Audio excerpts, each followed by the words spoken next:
오늘은 창립 기념주일과 추수감사절로 드립니다. 하나님의 아들이신 예수님은 이 땅에 계시면서 감사하셨을까? 하나님께 예수님은 어떻게 감사하고 살았을까? 하는 것이 설교의 시작입니다. 예수님은 복음서에 나타난 예수님은 하나님께 감사드리며 사셨습니다.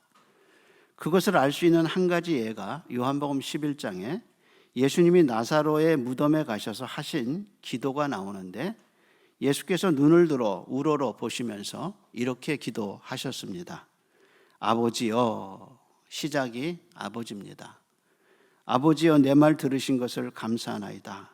이렇게 기도하셨습니다. 예수님은 하나님이 자기 말을 이미 들으셨다고 얘기하셨습니다. 들으실 것이라고 기도하지 않았습니다. 내 말 들으신 것을 감사하나이다 라고 말씀하셨습니다. 그리고 떡 5개, 물고기 2마리로 5,000명을 먹이실 때 예수님 감사하셨습니다. 그런데 마태, 마가, 누가, 요한 사복음서 저자가 예수님의 오병이어의 기적에서 동일한 단어를 사용했는데 그 단어가 축사하셨다는 말입니다. 근데 이 축사라는 헬라 말이 감사를 나타내는 대표적인 말입니다.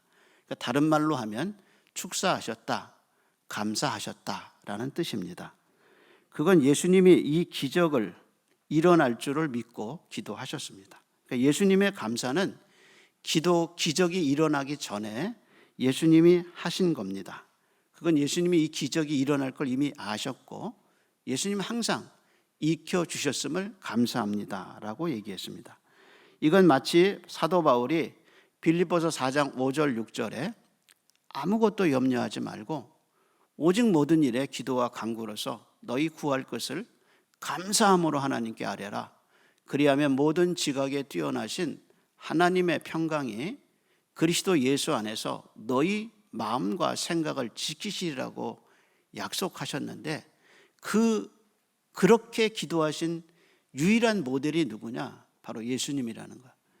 예수님은 한 번도 걱정하시지 않았습니다. 복음서를 보면 예수님은 두려워하시지 않았습니다.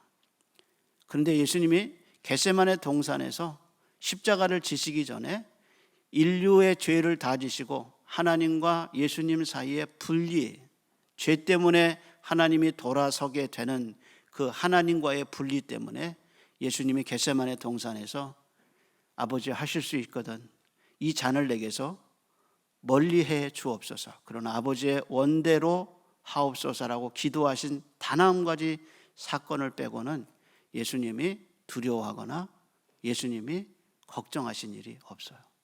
예수님은 항상 하나님이 자기 말을 들으셨기 때문에 인성을 입으신 예수님은 두려워하거나 걱정하시지 않았습니다. 그래서 예수님의 기도는 항상 응답될 것을 전제로 감사하셨습니다. 오늘 본문에 예수님이 하신 또 다른 감사가 나옵니다. 누가복음 10장은 둘로 나뉘어지는데, 하나는 예수님이 70명의 제자들을 선교 여행 보내셨다. 두 번째는 그 전도 여행을 간 70명의 제자들이 돌아와서 예수님께 보고했다. 이 두 가지 내용이 10장의 내용입니다. 제자들이 예수님께 돌아와서 전도 여행을 한 결과를 얘기했는데 아주 간단하게 17절에 이렇게 얘기했습니다. 70인이 기뻐 돌아와 가로되 주여, 주의 이름으로만 귀신들도 우리에게 항복하더이다. 그러니까 예수님의 이름으로 다른 것도 다 해결되지만 가장 난제였던 귀신들이 예수님의 이름으로 항복하더이다. 이것이 전도 여행에서 제자들이 경험한 경험의 내용입니다. 예수님이 그 말을 듣고 하신 말씀이 두 가지입니다. 첫째는 사탄이 하늘에서 떨어진 걸 내가 봤다라는 말입니다. 18절에 예수님이 그들에게 말씀하셨다. 나는 사단이 번갯불처럼 하늘에서 떨어지는 것을 보았다. 사단이 떨어졌다는 말이 무슨 말이냐? 여러 가지 해석이 있지만 누가의 포인트는 사단의 추락과 제자들의 사역의 관계성에 있습니다. 다시 말해서 70명의 제자가 하나님의 나라를 전파하고 복음을 전할 때 사탄이 점점 힘을 잃어가고 있었다는 겁니다. 이게 이제 이 예수님의 사역이 제자들을 통해서 계속해서 일어나고 있다는 사실을 얘기합니다. 그래서 10장에는 70명의 제자가, 9장에는 12명의 제자가 전도 나가서 사탄이 점점 힘을 잃어가고 있다는 겁니다. 그리고 예수님이 십자가에서 죽으시고 난 다음에 오늘날도 사탄은 더 이상 우리에게 작용하지 못하는 이유는 예수 믿는 사람이 자꾸 생기는 거예요. 부적이 돌아오고 복음이 증거되고 나라가 돌아오고 가정이 돌아오는 이유가 뭐냐? 사탄이 힘을 잃었기 때문에.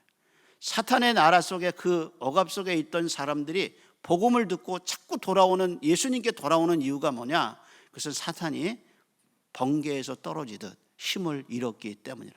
그것이 십자가 사건의 위대한 하나님의 역사라는 겁니다. 그래서 예수님이 하늘에서 사탄이 떨어지는 것을 내가 보았다라고 말씀하셨습니다. 두 번째 예수님이 하신 말씀은 20절에 제자들 보고 이렇게 말씀하셨습니다. 귀신이 너희에게 항복하는 것을 기뻐하지 말고 너희 이름이 하늘에 기록된 것을 기뻐하라. 확인해 보겠습니다. 20절입니다. 그러나 귀신들이 너희에게 항복하는 것으로 기뻐하지 말고 너희 이름이 어때요? 하늘에 기록된 것으로 기뻐하라. 만약에 여러분이 전도여행을 마치고 돌아왔어요. 전도여행 가서 예수의 이름으로 기도하니까 이 병자가 일어나는 거예요. 귀신 들린 사람이 예수의 이름으로 기도하니까 귀신이 쫓아나간 거예요. 이걸 기뻐하시겠어요? 아니면 돌아와서 내 이름이 하늘에 기록된 것은 내가 모르잖아요. 하나님의 나라의 생명록에 내 이름이 기록된 것은 내가 눈으로 보는 건 아니잖아요. 근데 내가 행한 권능은 눈으로 보는 거예요. 둘 중에 어떤 것을 기뻐하시겠어요? 예수님 하신 말씀이 기적을 행하고 이적을 행한 제자들이 아주 기뻐하는 걸 보면서 예수님이 그거보다 더 네가 기뻐해야 되는 것은 네 이름이 하늘에 기록된 것이라고 얘기하셨습니다. 눈에 보이는 권능을 가졌다는 것은 사람들의 주목을 받아요. 그것을 능력이라고 합니다. 어느 정도의 능력을 이 사람들이 행했느냐? 그 능력에 대해서 예수님이 19절에 이렇게 얘기하셨습니다. 뱀과 정갈을 밟고 원수의 모든 것을 꺾을 수 있는 권능이라 하셨습니다. 여기서 뱀과 정갈이라는 말은 구약에서 왔어요. 신명기 8장 15절에 이스라엘 백성이 광야길을 갈 때 가장 힘든 게 뭐냐? 뱀과 정갈이에요. 그래서 이렇게 얘기하셨어요. 여호와께서 여러분을 독사와 정갈이 많고 땅에 메마르고 무시무시한 광야를 지나가게 하셨는데 하나님이 이스라엘 백성을 그 광야에서 뱀과 정갈에서 지켜주시겠다고 하신 말씀에서 왔단 말이에요. 근데 제자들이 그 뱀과 정갈을 어떻게 하느냐? 제어할 수 있는 능력을 받았다, 이렇게 얘기합니다. 그러니까 주님의 이름으로 이런 은혜를 받고 돌아왔어요. 근데 예수님이 그렇게 능력을 행한 것보다 네 이름이 하늘에 기록된 것을 기뻐하라 그랬어요. 그러면 하늘에 기록됐다는 말이 무슨 말일까? 여기서 기록이라는 단어는요, 헬라 세계에서 인구 조사를 할 때 그 집에 5명이 있다? 그러면 인구 조사하는 책에다가 5명을 5이라고 기록하고 5명의 이름을 하나하나 기록할 때 쓰는 단어가 이 단어입니다. 그런데 이 단어가 신약 성경에 오늘 본문 말고 고린도 후서 3장 2절과 3절에 쓰였는데 이렇게 쓰였습니다. 여러분은 우리 마음에 기록되어 있습니다. 그게 한 번이고요. 그 다음 절에 이렇게 말했습니다. 이 편지는 먹으로 쓴 것이 아니라 하나 살아계신 하나님의 성령으로 쓴 것인데 돌판에 새긴 것이 아니라 사람의 마음속에 새긴 겁니다. 이렇게 얘기했어요. 그러니까 우리 마음에 새겨진 그 글은 하나님의 성령이 새겼다는 거예요. 그러니까 하시는 말씀이 사라질 권능을 기뻐하지 말고 네 이름이 성령에 의해서 하늘에서 기록된 것을 기뻐하라 라고 얘기하셨습니다. 저는 처음에 이 생명록에 생명책에 이름 써진 게 잘 마음에 안 닿았어요. 근데 제가 목양을 하면서요, 목양의 시간이 지나가면서 이게 무슨 얘기인지 알게 됐어요. 제가 치매 환자를 만나고 치매 환자들을 섬기면서 하나님이 왜 이 말 했는가 알게 됐어요. 치매가 걸리니까요, 식구를 못 알아보는 건 물론이고 자기가 누군지를 잊어버려요. 나중에 심해지니까요, 숟가락 드는 걸 잃어버려요. 그래서 옆에 간호사들이 입에 넣어줘야 돼요. 그런데 넣어줬는데도 씹는 걸 잊어버려요. 그래서 음식 섭취가 안 돼서 돌아가셔요. 그걸 보면서요, 그렇게 기도 많이 하시던 권사님, 그렇게 주님을 사랑하시던 집사님이 주님을 잊어버려요. 자기가 예수 믿었다는 걸 잊어버려요. 자기가 누군가를 잊어버려요. 그런데 생명록은 내가 이성이 있을 때, 내가 아직 기억하고 있을 때 하나님이 끊임없이 얘기하는 거예요. 너는 나를 잊을 수 있지만 나는 너를 잊지 않는다. 그게 생명력이에요. 그래서 나는 하나님을 믿었다는 사실도, 내가 구원받았다는 사실도 치매 때문에, 병 때문에 잃어버리지만 하나님은 생명록에 내 이름을 기억하고 성령으로 예수의 피로 내 이름이 구원받았다는 사실을 하늘 보좌에 새기시면서, 생명록에 새기시면서 나는 너를 잊지 않는다. 이게 생명록이에요. 그래서 그 이름이 하늘에 있음을 네가 기뻐해라. 능력 사라져요. 재능 사라져요. 젊음 사라져요. 다 사라져요. 사라지지 않는 건 천국에 내가 들어간다는, 그게 바로 생명록의 힘이란 말이에요. 그래서 네 이름이 생명록에 있는 것을, 하늘에 새긴 것을 기뻐하라. 이 말씀을 하시면서 예수님이 어떻게 하셨냐? 21절 보세요. 어떻게 하셨나? 이렇게 얘기했습니다. 10장 21절에 하신 말씀입니다. 그때 예수께서 뭐로? 성령으로 기뻐하시며 이르시되, 그 다음 아버지라는 말이 5번 나와요. 천지의 주제이신 아버지여, 이것을 지혜롭고 슬기 있는 자에게 숨기시고 어린아이에게 나타내심을 감사하나이다. 옳소이다. 이렇게 된 것이 아버지의 뜻이니이다. 그 다음에 22절에 내 아버지께서 모든 것을 내게 주셨으니 아버지 외에는 아들이 누구인지 아는 자가 없고 아들과 또 아들의 소원대로 계시를 받은 자 외에는 아버지가 누구인지 아는 자가 없나이다. 이렇게 얘기했습니다. 예수님은 생명록에 내 이름이 기록됐다라고 얘기하시고, 그러면 생명록에 기록된 사람은 어떤 사람이냐? 계시받은 사람이라는 거예요. 그러시면서 21절에 성령으로 기쁨을 충만하게 하신 충만하신 예수님이 하신 말씀이에요. 그래서 기도에서 예수님은 5번 아버지를 얘기하셔요. 그리고 자신이 하나님의 아들이라는 말을 3번 하셔요.